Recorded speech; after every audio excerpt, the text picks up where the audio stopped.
Well, I know a little bit about that. I actually carried the welfare reform bill for Governor Allen back in 1994. We got that through with heavy Democrat majorities in the House and the Senate. We were able to get that through because it was the right thing to do. It was tremendously popular among the citizens, and everybody understood, even folks that were recipients, that this generational dependence on welfare was destructive to the Virginia family and created a cyclical dependence on government that was not good. I think, to me, the next area is education reform. We have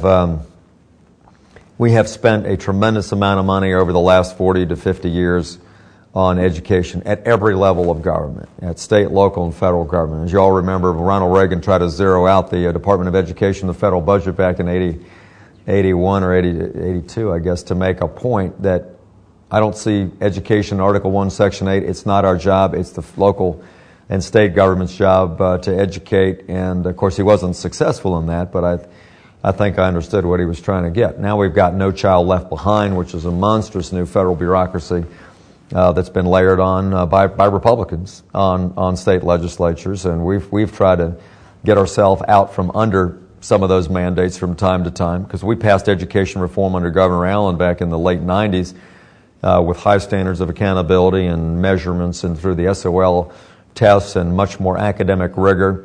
And during the same time, we've actually increased the funding for public education to the point where Governor Kane has said we're at our full level of standards of quality funding.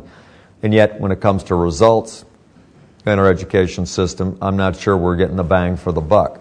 I've been especially interested in this coalition of Al Sharpton and Newt Gingrich working together on the same issues when it comes to school reform, and saying this is the civil rights issue of our time. Now, I've said, and I've had several rollouts on our education platform already, but 2 weeks ago indicated that in part what we need to do is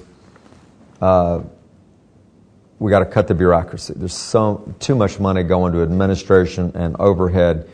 It's about 61 cents out of every dollar. We need to put more money in the classroom. Secondly, we need more charter schools. Charter schools have been an absolute failure in Virginia. We've had the law for 11 years. We've got 4 schools. It's not working.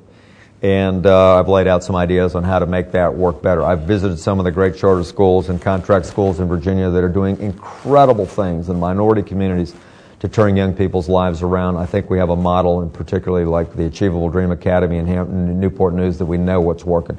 Thirdly, I think we need to have more market-based solutions in our education system. I've suggested that we need to have a merit pay or performance pay system to be able to tie the compensation or extra compensation of educators and principals to the achievement of young people.